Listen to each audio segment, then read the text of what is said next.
right, ladies and gentlemen, I'm going to go ahead and get us started. This is Javad Malik, and he is super freaking fucking awesome. I'm so excited you're getting to meet him. I know you don't know me from Adam, but that's okay. And this is his talk, social media, save the girl.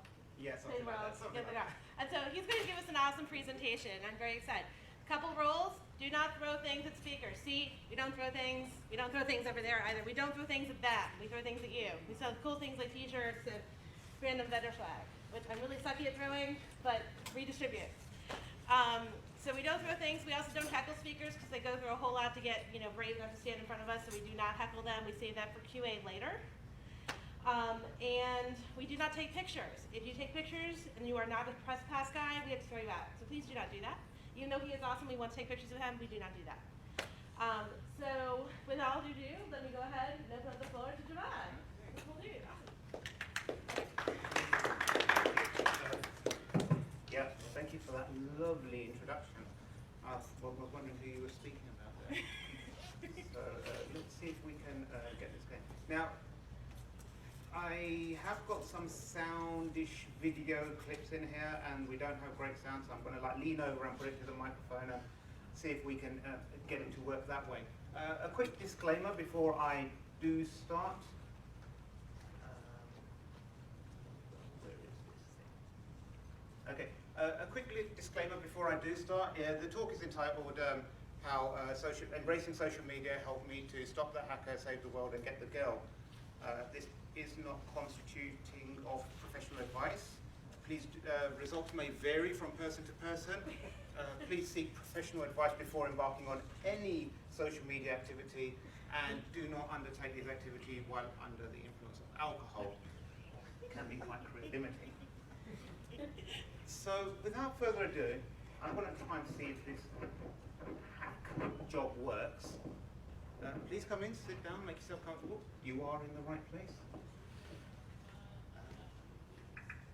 Let's see.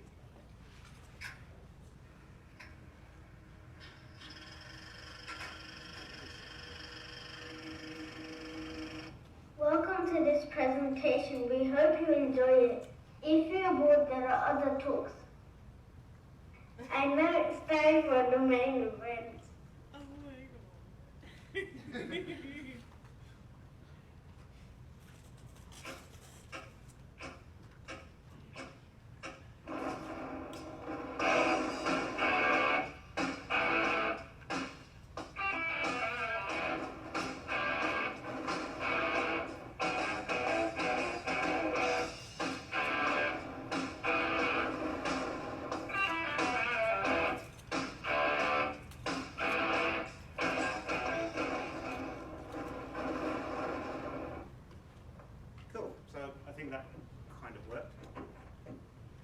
Video is kind of my thing, so I sort of include videos everywhere everything I do.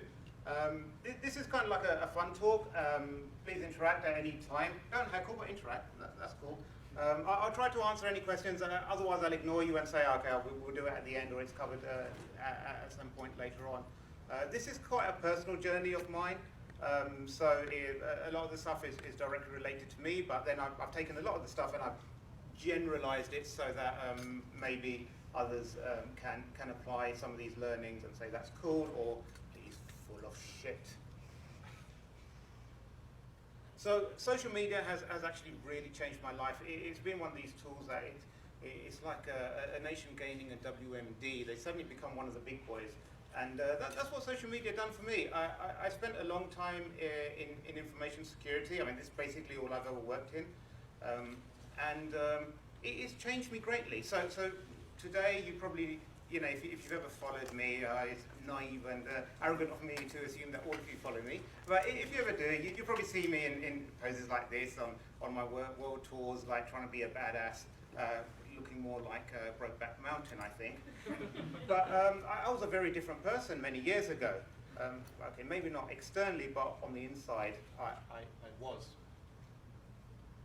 So let's start with a bit of history. It all started when I was a little lad. I'd been working in security for 6 years or so, and I had a lot of questions. I was going through a very confused phase in my life. I used to think, well, you know, why am I not progressing up the career ladder? Why are people who are dickheads appearing on CNN or getting quoted in SC magazine, Eleanor?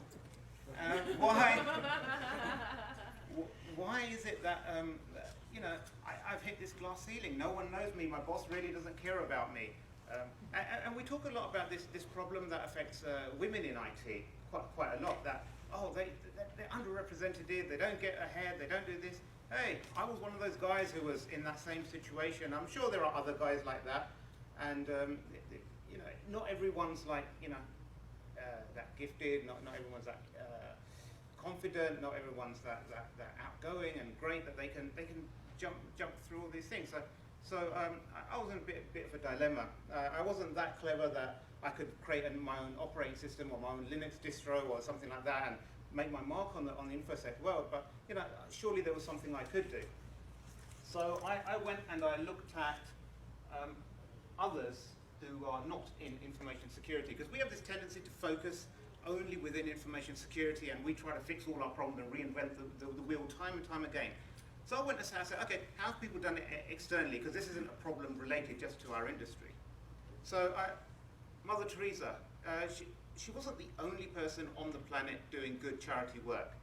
Yet, you know, she's one of the most well-known and most well-respected people in that sort of field. JFK, I mean, I tried to make the talk more US friendly, that's why I put in my CFP, so I might be wrong on some of your American facts, in which case you'll have to forgive me. We don't really look after the colonies that much anymore. So you know, JFK, he's like a really popular, you know, the Kennedy family and everything, they're really popular, really famous, you know, and there's all these other presidents in between who, you know, I really don't know much about. And it's surprising, when I was doing a search for JFK, you can't really find a bad photo of him anywhere on the internet, which is interesting. You look at other people. Oprah Winfrey, what was she, a weather girl, I think, many years ago? And then she grew up into this big sort of like chat show host and a brand in her own right. So what was different? What did she do differently from any of the other weather girls in any of the local TV stations? And I thought, if I understand what she'd done differently, then what could an average IT security person do differently to make themselves into a brand or make themselves more better known and get their own chat show and be famous? The Dalai Lama, he's famous for whatever reason he's famous for.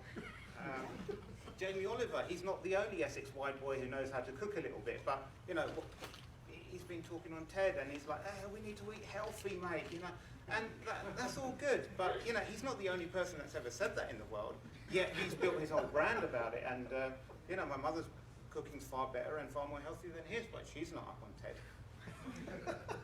I wouldn't want her up on TED. So I thought about this, and I'd like to say that it was one of those Isaac Newton moments where the apple hit me on the head. It was similar to that, but okay, I'm overplaying it a bit. This is what I think. We spend our career like this. We start our career somewhere around here with little to no knowledge of our subject matter. And over the years, we work our way across. Now, okay, that's probably super uber genius level. We have a lot of enthusiasm around here, and then towards the middle, we kind of like reach middle age, we get married, have kids maybe, or we adopt kittens and dogs, and we kind of like, you know, buy Fitbits and want to get fitter and join CrossFit. And all that other kind of stuff that you see the middle-aged sort of crew on Twitter doing. So we sort of hover around there. But that's all we do. We work our way up and we say, okay, if I'm the most knowledgeable person in this particular field of security, if I know how to do log management better than anyone else, if I know how to do pen testing better than anyone else, maybe that way I can become the man or the woman. But it doesn't quite work like that, because there's an element missing to this. And button. The second dimension to it is, am I in your way? Sorry, madam. it's the communications reach, or fame index, or whatever you want to call it. How good are we at communicating what we do with people that we do it? And okay, you might be sitting there. That's not really a profound statement. We all know that security people are really crap at communicating, and is there a translation in between? You can communicate business speak into techno speak, but you look at the basics of it, and you see. Okay, a few weeks ago I was on Twitter and I said, okay, if you had to put together a crack commando security team, who would you put in there? Yeah, who would you put in there? So names came up: Chris Nickerson, Ian Amit, or who are the other people? Scott Turban. I'd want him on my open source intelligence. That kind of stuff came up, and these are all guys. Josh Corman's name came up a couple of times, and these are all guys who we know and we respect. And I was like, that's a good name. That's a good name. That's a good name. I thought, yeah, I'd probably have all of those in my team. And then I thought, well, you know what? I've never actually worked with any of these people. I really don't really know how they like to work with, but I've got this impression. I've got this image built up in my mind that these guys are cool. Their comms, the way they portray their skill set and how they explain it is marvelous. So we have like these different levels of communications. So as you go up the chart, you communicate initially within the echo chamber. We talk amongst ourselves. We talk about just to security people. After a period of time, we maybe excel that, and people start talking within the industry, so the wider IT or the business industry as a whole. And some people have reached that. And the people that reach the height of that become public figures. They get invited to speak on very public forums. So maybe something like TED, which is a very public forum to talk, or a mainstream sort of like news outlet, or something like that. So that's generally how it works. And this is where it gets really interesting. So once I mapped this out, I thought, okay, where am I on this chart? And where do I want to be? And this varies for everyone. I'm not saying everyone really needs to get really cool at communications and get into the public space because that's going to solve the problems. No, it is a very individual thing. For some people it's about increasing their knowledge and that's what brings them satisfaction. For others it's like, they want to not really focus on that as much as that. I knew I'd reached a peak probably in like how much I was really going to learn or how much I was willing to learn in terms of like really minor and fine details on the subject matter, but then there was other skills I wanted to develop. I wanted to develop better speaking skills, better writing skills, better communication skills. So I wanted to move up a bit. So I thought, okay, whatever little knowledge I have, if I can share that more effectively, I'll be more happy with that. It's not necessarily about knowing a great deal and not doing it. It's about being more effective with the knowledge I do have. And then I looked at a few people. You might know this person. It's Andy. His handle's Integral on Twitter. And I asked him before I used his mug on here, so he's probably cool with it. But okay, where would I put him? I look at him and I think, well, maybe he's one of those middle of the icon's deliberately big, so you can say there's a range where he could fit into, because I didn't want to particularly say how good or bad he was. But okay, his knowledge is pretty decent, and he's pretty, well embedded within the echo chamber of security. By the way, the echo chamber isn't a derogatory term. I'm not saying it's a bad thing. It's a very good thing. We should be communicating, because there's some people who are very much on the line. They worked in security for like 20 years, and not even anyone in the echo chamber knows them outside their immediate team. HD Moore. Who's heard of HD Moore? Yeah. Where do you think he is on the scale? Where would you put him? Anyone? Industry? Industry? He knows that risk a lot, right? Yeah, so he's probably in the industry and knowledge. Would you say he's more knowledgeable than Integral or less? He's got to be way on the right. Yeah, wait, up and to the right, he says. Oh my God. That's where I probably reckon he is. Like, every now and then he'll pop up above the public thing. Yeah. But there's a whole thing behind that. Obviously, he's now works for Rapid7, and they've got a PR machine, and he then will go. So it's not just about, hey, look, I've done this research and I found some vulnerabilities in UPnP. It's all about, okay, here's the raw data, here's a media-friendly white paper, here's a really cool blog, here's me talking to all the journalists one at a time to explain the issue, and boom, it suddenly explodes. As security researchers typically are, I found a bug, move on, next one. I found a bug, document it, move on. And they don't want to spend time doing that. So that's where the difference lies. Kevin Riggins. Who knows Kevin Riggins? So, yeah, my man over there. I'd say he probably, he's like an older version of, that's probably the typical career path, most people end up taking. They start there, they get a bit of knowledge, a bit more sort of notoriety, and, that's like, over the course of 5-10 years or what have you.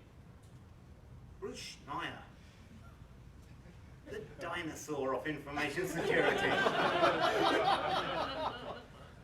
He wrote a really cool cryptography book like 500 years ago, and that was way ahead of its time. And it was cool, and he knew his stuff. Has he kept his knowledge up to the industry as time's gone on? My personal opinion, I don't think so. I think he's gone too far wishy-washy and trust society, man, we need trust models and like whatever. I don't know why I'm doing that voice, but he doesn't even sound like it. But he's, so I think that's how he went. He went there, he was in the top right for a while, and now he's kind of like fed up. But the residual of his communication has lasted. So whether his knowledge has or hasn't, his residual sort of like communications has lasted there. So if Bruce Schneier says something, if he posted an opinion on a blog post, whether we agree or disagree with it, we're talking amongst there. We're disagreeing within the echo chamber. Nobody gives a flying flip about that. He's up there. Last one on here before I move on. World's #1 hacker. Leave him where he is. We could leave him where he is. Oh. But I'm not.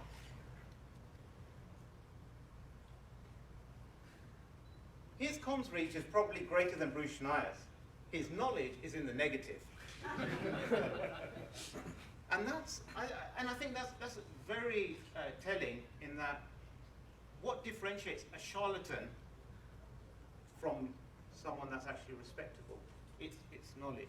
In other words, talk about what you know you're talking about, and even if you know very little, if you communicate it well, you'll get some level of respect and attention, and you won't try to get lynched by the echo chamber over here, who no one really pays attention to outside of the echo chamber. So that was one thing I was very conscious of. I don't want to end up like Gregory Evans. I don't want to get up here and say, hey, I've got a really technical talk I want to give you guys today, because you guys would rip the shit out of me, and I would end up, looking even worse than I did. So this was my key discovery. If you don't take anything away from here, remember that's like the new magic quadrant for information security professionals. Trademarked. You can talk to me about licensing afterwards. What it boils down to is messaging. You have a message. We all have a message, and some of us rant about it, some of us rave about it, some of us like get our panties in a right bunch about it. But we have web apps, they're not secure, risk management's not done properly, but it needs to be underpinned by great delivery. We need to deliver it in a way that people actually understand it. Otherwise, it's just that crazy lunatic in the corner, with a sandwich board or something, the end of the world is near or what have you. And we have to step out of that. We have to say, okay, there's something, and even if we're really passionate, I don't know if you went to Violet Blue's talk earlier today, and she spoke about the B-side San Fran incident. But she was very matter-of-fact about it, and it's a very emotional thing. If I was in that situation, I'd be getting up, jumping up and down, get your pitchforks, let's go and kill some other people or whatever. And, no, she was matter-of-fact. This is what happened, this is what happened. Okay, I'm really upset about it, but okay, here's how we address the issue, and very matter-of-fact about it. That's great delivery. A great message with great delivery. It actually, appeals to the intellect. It's, even when it's an emotional issue. So understanding this set me off on this road. This road where I went from being a nobody to slightly less of a nobody. And where I was never getting calls back from recruiters, I was never getting my call for paid presentations accepted, because they look at the name, who the hell is that? I don't even know how to pronounce his name. They still don't, but they'll accept me. And not only that, I get invited to come and say, hey, would you come along and speak? Why? Because we think you know your stuff. I don't, but okay, I'll come along and speak. I was going to talk about this kind of different places that I've gone and spoken and done, but instead I put together a really quick montage because everything's easier with a montage, isn't it?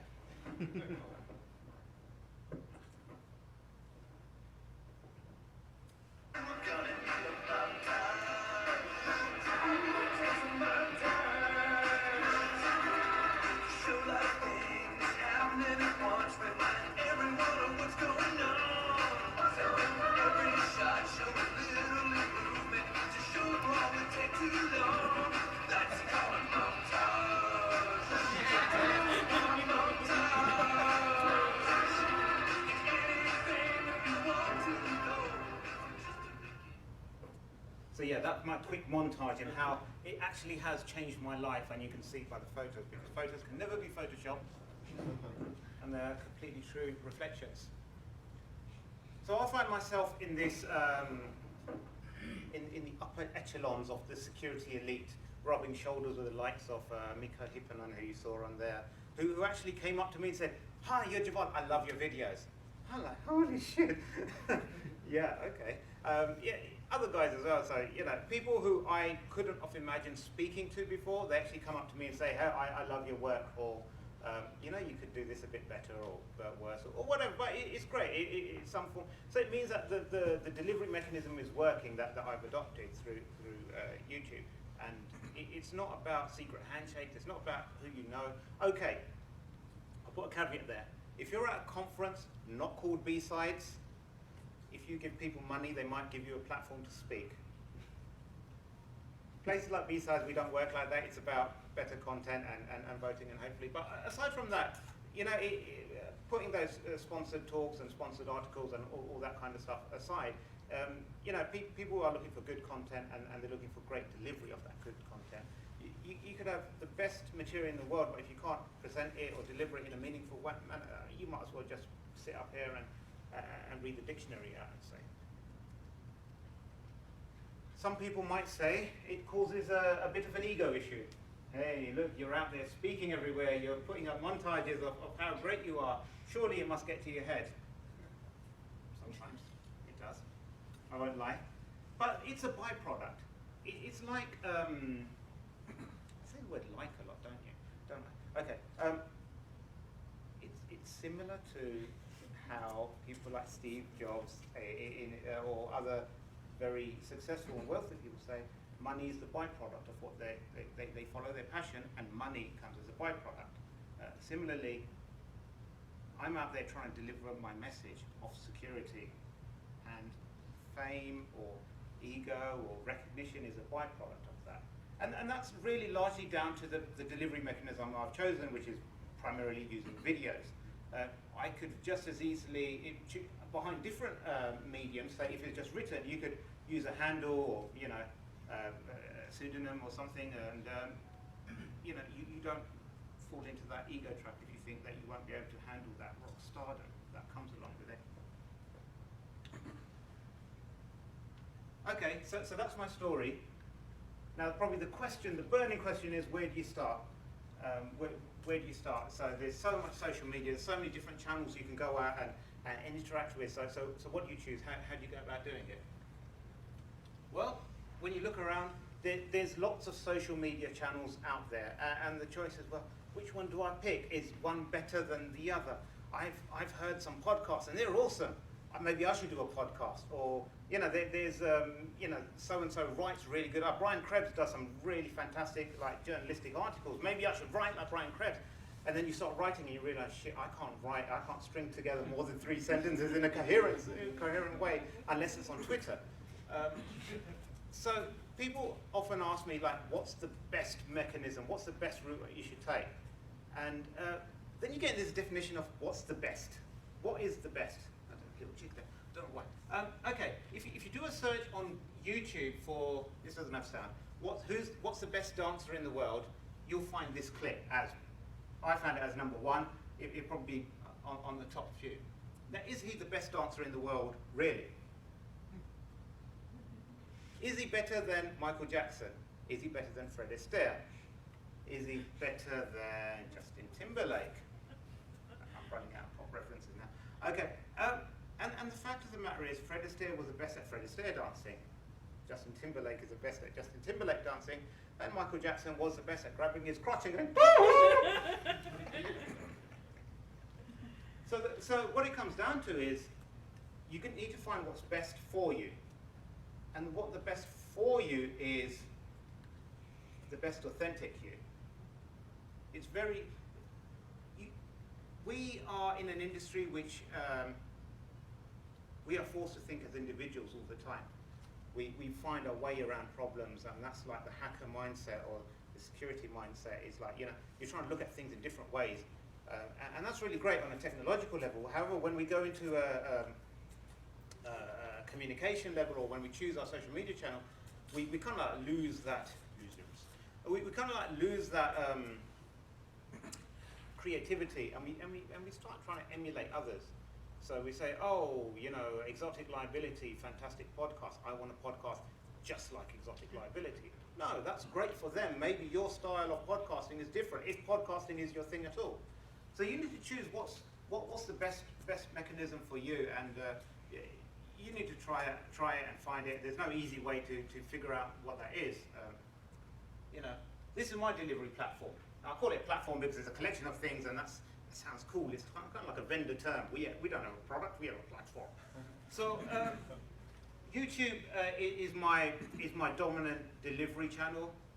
I use Twitter, and I blog a bit, and I come up and speak, and I write a little bit. But YouTube dominates it all, and everything else supports it. So it's not just one channel, it's like several channels, and you choose what best fits for you. Some people love Twitter, other people hate Twitter. I mean, it's just whatever works for you, whatever fits in with your thing. The other thing I found really, really useful, how much are we doing on time? Oh, we're good. We're not even halfway. Oh, cool, awesome. Is mentorship. And it doesn't need to be a really formal thing, and I put the S deliberately there, because, you need to look out for people who can give you really constructive feedback and advice, and support you through this process, because it's not always an easy process. And it doesn't need to be a really formal thing. It can just be a group of really good trusted friends who you can give you really good feedback, because people are a bit hesitant to give you honest feedback. So if I at the end say, hey, someone give me some good feedback, or someone give me some feedback on my talk, a lot of you will be really polite and come and say, that was good, I really enjoyed it, nice to meet you. But the real feedback is like that gentleman there who's walking out. It's like, yeah, your talk is shit. That's fine. That's real feedback right there, yeah? So, but, you don't always get to hear that bad feedback. So maybe you can nominate some. I tend to generally nominate someone in the audience, say, okay, you're my best friend, tell me really how badly I sucked at the end of it. These are some of the board members that constitute my mentorship board. These are people who've helped me tremendously over the years in what I've done, and it's just something that works for me. Maybe some people are not very good at making friends and what have you. So that's cool. Something really cool comes up here now.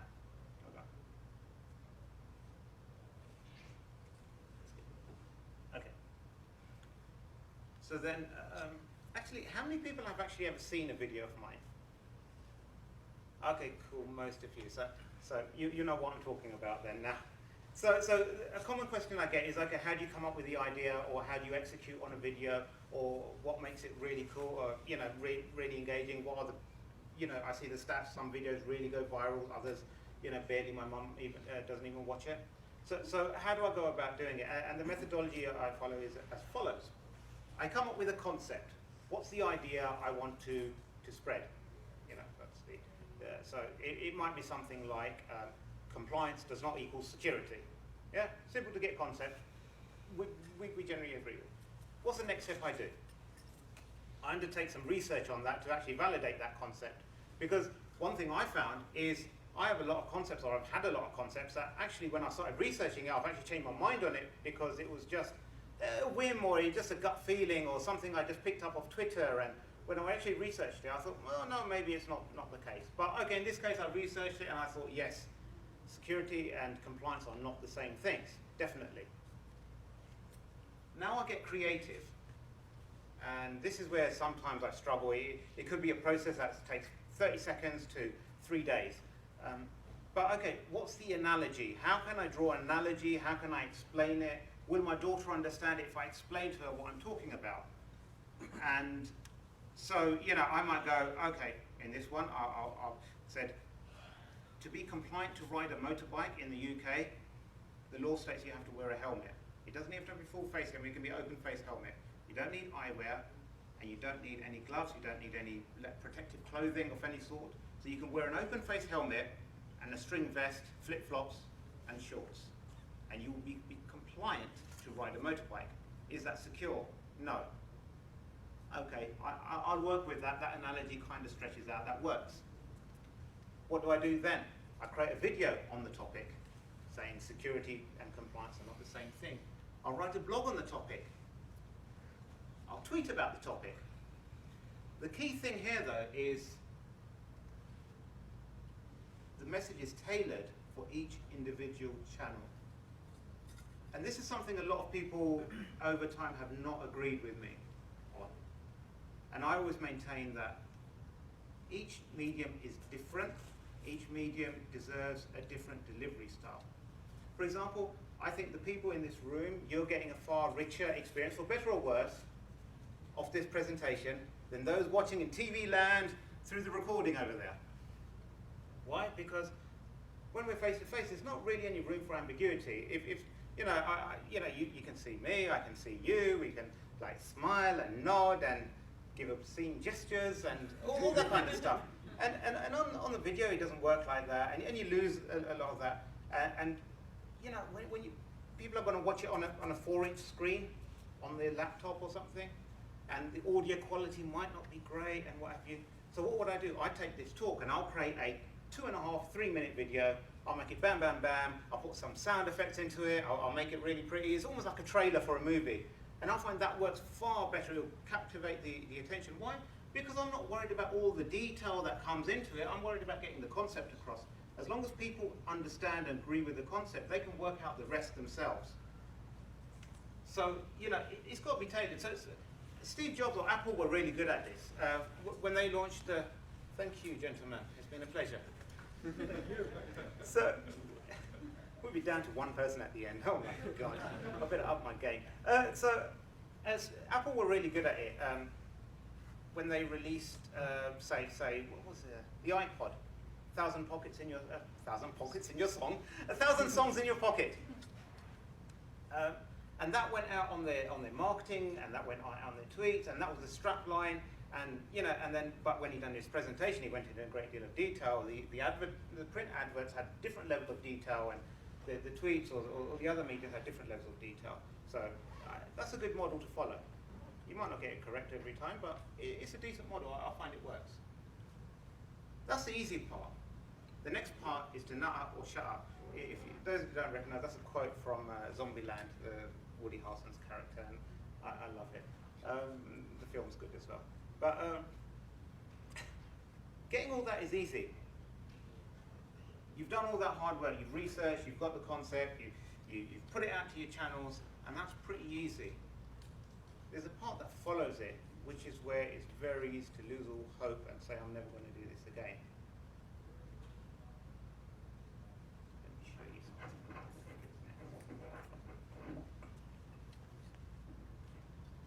It's a big physical change for you. It's a huge physical change, because I remember talking to Sidney Lumet saying, I love the character, but how am I going to look like Fat Jack DeNosia? And Sidney Lumet said, we have ways. We have ways. We have ways.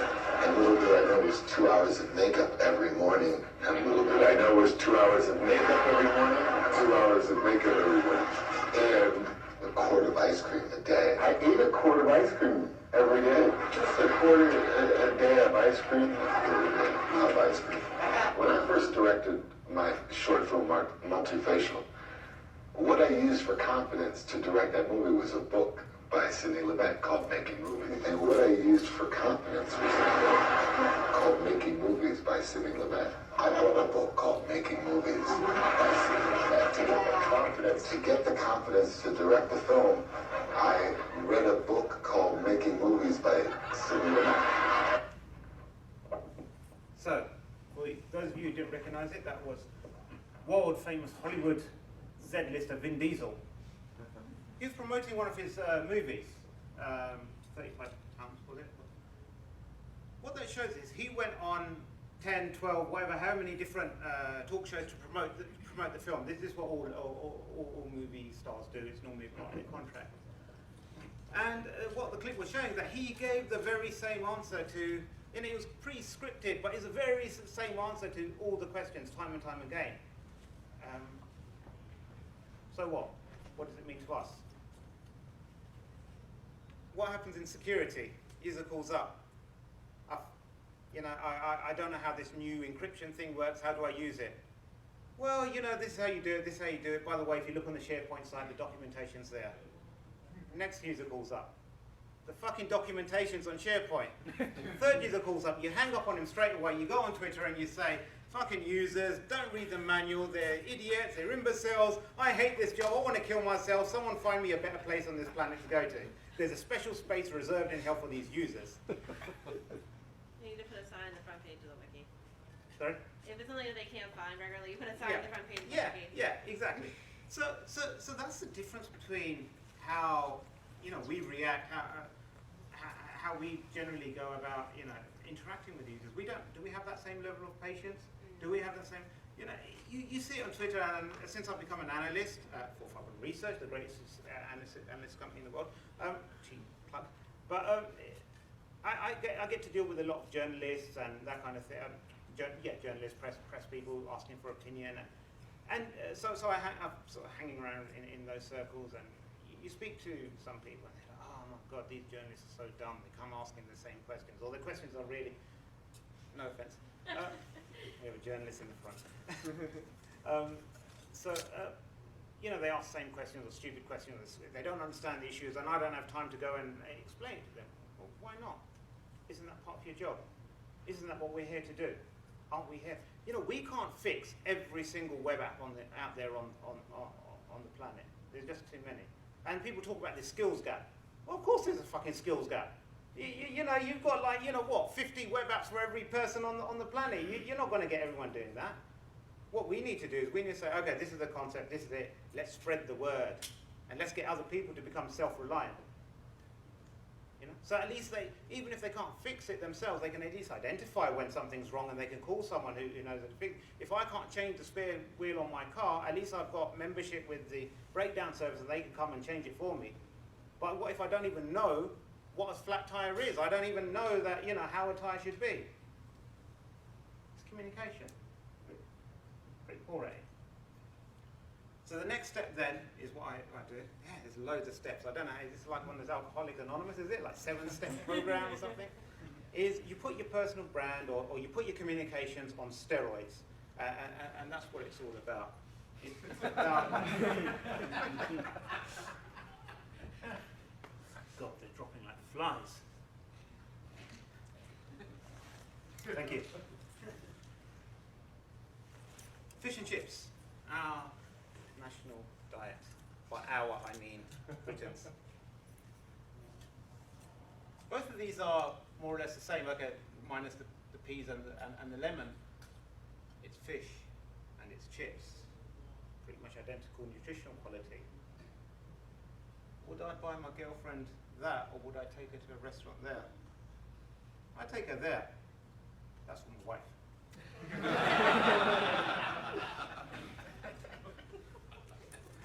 How do I present my findings? How do we present security findings to the world?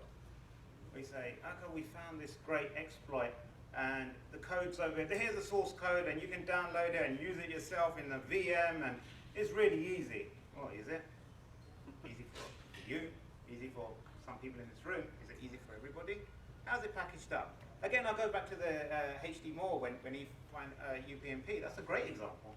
Look at all the different channels in which that's done. There's specialists, they've got the more techie boards there for people to ask the more technical questions. There's different PR people dealing with press for the more like layman's terms. How do we present our stuff? So this is like a gradual metamorphosis of what I went through.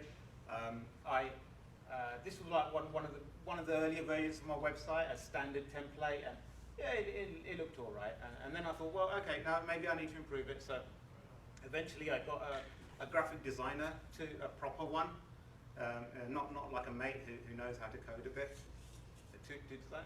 And it sort of like looks a bit better, it's cleaner, it highlights the fact that I make videos, there's, you know, some quirky little things there that, you know, I think, you know, work better. Same thing with my videos. When I started off, had chopped off on the top and poor contrast and really static, and you know, I look back at them and think, oh, they were really crap. I mean, why did anyone ever watch them? Why did I ever continue making them? And now they're a bit more cinematic. I know how to do filters on them. I know how to do widescreen and all that kind of stuff. 10 minutes. Okay, I'll hurry it up. How many sort of like really good security websites do you go to are still black background, green matrix text on the front? Yeah. This is going back to fish and chips. Same nutritional content, but it's presented in a really bad way. It's like it automatically puts up this barrier. I'm a geek. If you're not a geek, you're probably not welcome here. We don't like your kind around here. How do you change it? How do you make it more accessible? How do you make it more friendly? There's I'm deviating slightly, but there's a study done by car companies, and you know, you open the door and the interior light comes on. Yep, everyone knows that. And you close the door, and traditionally the light just boom off. And what they then experimented was they close the door and the light dims off. So it takes about a second or 2 seconds, it dims and then goes off. And they found that people that when they came to do a test drive or check out the car, the lights which dimmed and went off had a higher satisfaction rate. People were like, wow, this something more special about this car. They're like, why is that? So they looked at it and said, well, it's linked to the cinema effect. You know when a movie is about to start, the lights dim slowly and the curtains open. So it's that anticipation, expectation, something magical is going to happen, something special is going to happen. And that's what, you know, that induced that, which is why I had a trailer sort of thing at the front, you know, the little, you know, I'm trying to reproduce that. I'm trying to say, hey man, this is a movie, this is kind of like a 3D movie. A short, fat, bearded bloke out front. But, you know, it kind of like, you know, works in the same way. Feelings are important too. Raw data information might work for us because that's the world we live in. Other people are looking for a story. They're looking for an emotional attachment to things. They want a reason to care. Okay, I'll tell you the name of a film. I'll explain the film to you. First one to guess it gets a drink from me. Daughter kidnapped, man goes, kills people, brings back daughter. Taken. Who said that? Here you go, sir. You are the winner of a drink. That's not fair, you don't drink. Yeah, I don't. But then you drag it out into a 2-hour movie that some people actually said that was pretty good, enjoyable, they liked it. So the concept is very small, but then you expand it, you make it interesting, you add drama, and you create this attachment to the characters. I wasn't attached to his daughter. Oh, she deserved to get kidnapped. But that was that. And that, you know, do we create that attachment? Pitfalls. There are some pitfalls, and this is where of using social media and what have you. 2 numbers. This is going to be a tough one. Anyone got an idea what these 2 numbers represent? It's kind of related to social media. Okay, I'll maybe that's unfair. 4,543 is the number of words. Now I wish I'd double checked it other than in Wikipedia, but okay. Apparently, in the original, unamended US Constitution, 4,543 words. 14,000, what does that relate to? All the amendments? Sorry? The Constitution with all the amendments? No, not the amendments. Good try there. Sorry? IRS tax code? No. Only? Average. The There you go. average of a lot. Well, okay, I'll tell you that. That's the Facebook Terms of Conditions, Data Use and Cookie Policy. You're telling me that a website used for sharing your kids' pictures, primarily, or your cats, Cats. is 3.5 times more important or difficult to regulate than the greatest country on the nation, USA, USA. Are you saying that's the case? Why? That's a pitfall. That, you know, it just shows how complex this social media is, 5 minutes. There are a lot of pitfalls. So, you know, are you aware of what you're putting out there? Set some ground rules. Okay, I'm never going to post anything on social media drunk or angry, or, you know, maybe you're not going to swear. Maybe you're going to keep it PG friendly. You know, I mean, these are some like my personal rules. Everyone will have their own rules depending on how they want to be portrayed. But think about it. It's a bit like getting a tattoo now, putting anything on social media. It might be funny and cool at the time, but 6 months down the line, when you're applying for your next job and your next potential boss is looking at that, will you find it funny? Or she find it funny? Procrastination flowchart. How many people have ever started a blog with the best of intentions of updating it and then it's not been updated for the last 3, 6 months, a year, or what have you? Yes, yes, I've been there too. In fact, Tony was just telling me earlier, it's been 3 weeks since you put a video out there. What's the matter? It means getting out of your comfort zone, because you're getting your concepts, your ideas, and you're putting it out there to the world, and you're going to get pushback, you're going to get challenges. It's not a comfortable experience for many people, especially like me. I mean, I still am quite shy and non-confrontational person, and excuse me. It goes out there. This relates back to the ego issue. Don't believe the hype. You might put out a really good blog post and people might retweet it and people say, that was great, I really love the work you've done on it. But that's got a very short half-life. You know, that's forgotten very quickly, and you're only as good as your last post or your last bit of research or what have you. Don't let it get to your head. And that's probably more for me than anyone else. Yeah. I try to avoid negative people. There are plenty of people trying to pull you down in this world. We don't need any of them. And there's a difference between trolling and feedback. And feedback I welcome, and if any of you who've actually, I'm infinitely grateful to for staying till this late when so many of your comrades have fallen.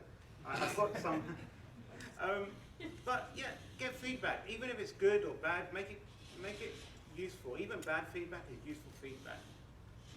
But trolling is not feedback. Trolling is unhelpful. Yeah, that doesn't help anyone. If you don't like someone, you don't like someone. Okay, fair enough. There's plenty of other people on the planet. Don't, you know, spend your time and effort spouting hatred and vitriol towards them. And there's a lot of that goes on in our culture as well. You know, there's a lot of finger pointing. There's a lot of, you know, people blaming. Yeah, rise above it. Ignore it. So quickly summarize some key points, because I thought a summarize of key points slide looks really cool. And I've read that 3 points are more than enough. So share with no expectation. We're not here to really, like, you know, become the next meme on the internet. It's about sharing stuff with no expectation of any return. When I first started blogging or creating videos, I wasn't expecting anyone to look at it. I done it because I've enjoyed it, and I thought if even one person watches it and one person sort of gets an idea from it, that's a difference I've made. You know, I made this video on don't encrypt passwords. It explains the difference between encrypting and hashing and salting. And yeah, it got a few hits. And then a few weeks later, LinkedIn got breached. And then it went skyrocketed. It got LinkedIn everywhere and everything. So there was no expectation. It just happened. Be consistent. Don't fall into the procrastination trap. And feelings are important too. Think about how you make people feel. You might be absolutely right. The web developer absolutely got it wrong. But if you walk in there, kick their ass, and walk out and they're feeling like shit, what have you really achieved? What have they really learned? You know, are we, you know, I'm not saying let's all become like touchy-feely, everything like that, but I got it. It's in the bag. Feelings are important too. And you see this in movies quite a lot, where they'll play a movie, and it could be like, especially in rom-coms, where there's a lot of angst and, you know, sort of like, oh, he cheated on me, and so I'm breaking up with him, and then there's a lot of this drama and tension. Not that I watch these films. And in the end, they get together. And then what do? At the end, they play something upbeat while the credits are rolling to make people feel happy. So they walk out thinking, yeah, no, that was a good film. I walk out feeling happy about myself. So we can do that with what we do in security. And think we can make people feel better about themselves and more secure about themselves at the same time. On that note.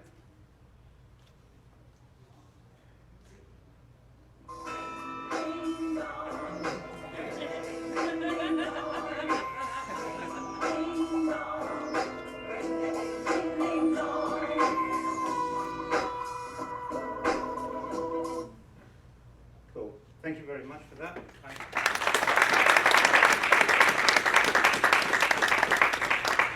I will entertain any questions, and in return you shall get drinks vouchers, if you're very quick. So how would you roll that into developing a security awareness program? Because I have like kids / developers in like many countries, and we were doing like a hunt the bug game. I don't know, it's more like, that's really cool because it gives me ideas on how to make my kids like hunt the bug. Thank you, dear. Yes. So yeah, absolutely. These are all techniques you can use for user awareness plans. Nothing I've said here it can't be applied there. So you're just looking at where is your comms reach going. So instead of echo chamber and industry and public, you're looking, is it departmental wide or company wide? And then you apply the same strategies there. The thing is about it's got to be engaging, it's got to be interesting, it's got to be relevant. And internally, it's a bit of a problem because you get a lot of pushback internally. Oh, we can't use comedy in our user awareness. Heaven forbid someone cracks a smile. Or we can't do this or that. But don't be afraid to take chances and push the boat. What's the worst that could happen? I make a new one. Yeah. Yeah, can't put a cap on that. No, that's it. You got a question, sir? Yes. Time and money investment. Time and money investment. Good question. I done the typical douche thing when I started out, and I bought an expensive DSLR, and I got expensive editing software, and then I realized I didn't need it. You don't need anything to start with. So financially, I say, you're all hackers. Think like hackers. You can find stuff that works. You can record videos on your iPhone. You can edit it on iMovie or Windows Movie Maker. It's not that difficult. A lot of people do that kind of stuff. Time is an investment, but we invest time in everything we do. It's the nature of our work. We spend just as much time coding stuff and trying to find bugs and preparing presentations and coming to conferences. The time is there. It's about how do you juggle it and create it. But yes, sir. What if things goes wrong on a public media, right? I mean, assuming everything will go right, it's a good feeling, but then if something goes wrong, then it's Like very what? hard to Like what could go wrong? Like you post something and you get a lot of criticism, and then maybe, I Okay. mean, I don't know how to get back to. No? Cool. Good question. You get a lot. Give me a drinks for feedback. Security through security. You get a lot of criticism. So there's two reasons you get criticism when you put something out there. Maybe there's more. One is you're actually wrong. Okay. Yeah. And the second one is you're right, but people didn't like the way in which you presented it, or they don't like you as a person. Yeah. The first one is, hey, we all make mistakes. Yeah. And it's all about, it's like incident response, isn't it? Mistakes happen. It's an accepted way of life. Now what do? Now you still use your social media channel to correct that. It's not about running away and saying, oh crap. If you look at some of the, I've got this whole talk as well about like using social media and PR for incident response. When LinkedIn got breached, they were really terrible at it. They spent ages before they actually acknowledged anything went wrong. So acknowledge something went wrong, take ways to fix it. So maybe you want to remove that post, or maybe you want to edit it. Maybe you want to work with others. This is where the mentors come in really handy. If you create something, now what I do, if I create a video on a topic that I'm not 100% an expert on, what I'll do is I'll send it to someone first privately and say, hey man, you're an expert on SQL injection. What do you think of this? Is it correct? Is it not? They'll say yes or no. The other one is people don't like your delivery style or personality, and you don't have to change for that, but you can take on board what elements, maybe it's a good opportunity for you, as long as they're not trolling, yeah? If they're genuinely saying, I think that's terrible, then it's a good opportunity to sort of like have a conversation, say, okay, what didn't you like? So you might say, hey man, the way you stood beside the podium and leaned against it, I really hated that, irritated. Okay, well maybe that's good feedback. Maybe I need to stand more upright, and maybe my body language is crap, but I'd say try something like that. Yeah. So one of the things too is you got to look at what the intent is. I mean, if you screw something up, but your intent is to try to do the right thing, people are usually relatively forgiving, and you definitely want to use your media channels. But you want to get that network of people that'll support you together. I mean, it takes everybody, and a lot of stuff that Jawd's doing. I mean, look, there's not a playbook for this stuff. How many other people are doing video blog stuff? He's way out there. when you do stuff as progressive as Javad's doing, there are no rules. You know, you want to do, but his intent is the right intent, and so people are very forgiving. And how do you keep the balance between, like, you know, appealing to the mass people and also giving the technical stuff? I mean, I don't know, I haven't done much research about what you do and all, but I'll probably look you up. But then the thing is, like, how do you keep that balance? You define who you want your market to be. Okay. You define it. Okay. So yes. Fame by association is often a common method in order to get yourself by being famous, like getting someone else who is famous mentioning you. What do you think about that strategy? You do like it, have you got some recommendations of how to achieve it? Excellent. Fame by recommendation. People often, if I drop someone's name in a talk over here, they got famous through association. Excellent point. Now, the point is, are we after fame? Is that the primary goal? Fame or followers? And no. Why should that be our goal? Our goal should be, we want people to know about security. Now, if you create good work, if you've done some good research, there's no harm in sharing it with key influencers. Yes, if you've done some good work, you've said, hey, here's a really cool way to do this. You send it to me, for example, say, what do you think of this? I might create a video around it. I might say, hey, here's a really cool. Why? Because it's something of value. I see value in it, and I will mention you through the value of your work. And that's far more, so that's what we should be aiming for, creating something of value that other people can take and share it on. And that's the definition when you look at social media. What is viral? When we say something's gone viral, what does it mean? What it actually means, it's not about getting tens of millions of hits.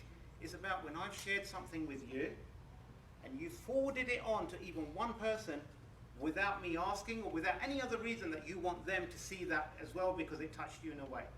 That's the definition of viral. It's gone out of the originator's control. And that's what we're trying to do with social media. We're trying to get stuff people, create content that people enjoy so much that they share it on. Yes, ma'am? Is there a point where there's too much PR and you're almost looking like you're pouring yourself out?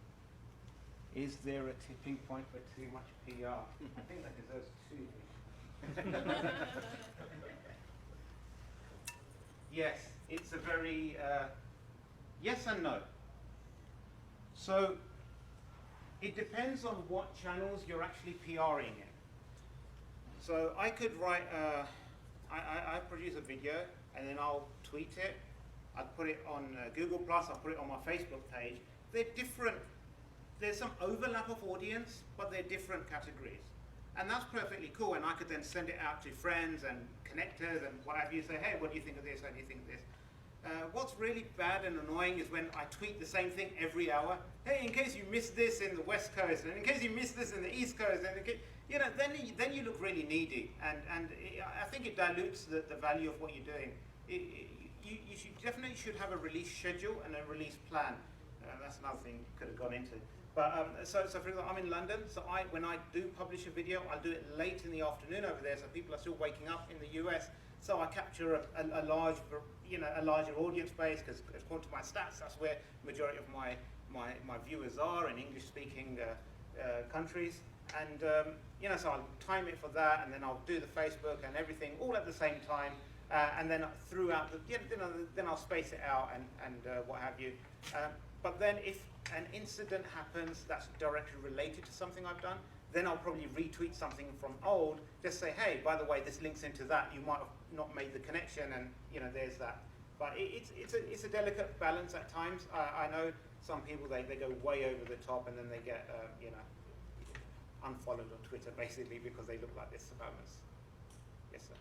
Oftentimes when new research is published, the media will pick it up and report completely wrong, and then media reports each other, and everyone's wrong. How do you deal with that kind of thing, with the media screwing things up? So media, if they take something that you've published and they misinterpret it, yeah. Is that what you're saying? Yeah, cool. So this comes down to a couple of factors.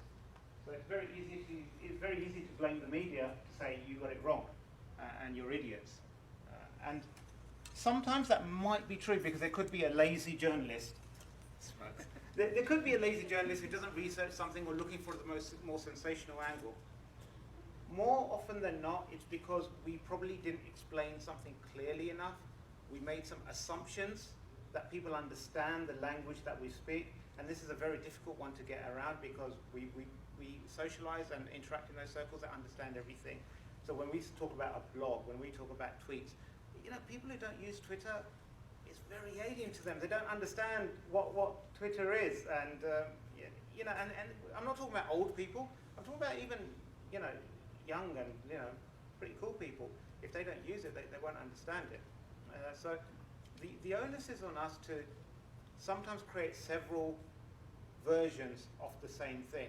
Going back to H.C. Moore again, UPnP, there's a journalist-friendly version, there's someone there to take calls from journalists or there's what have you. But in the case where the genie gets out of the bottle, it's an opportunity.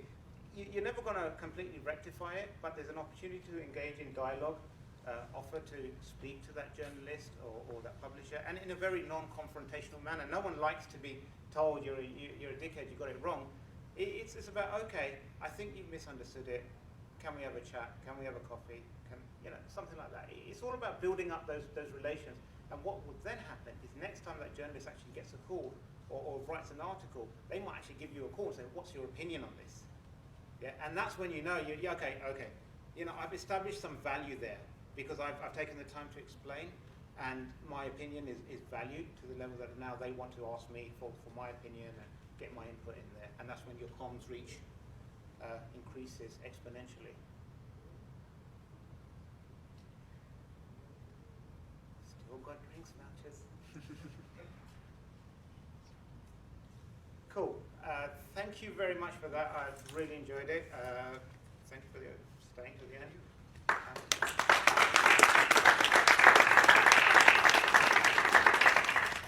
I'm heading off to Black Hat now because I have some work stuff to do, but I will be here for the after party, so if everyone wants to get one of these free drinks off me or just chat or say hi, I'll be more than happy to.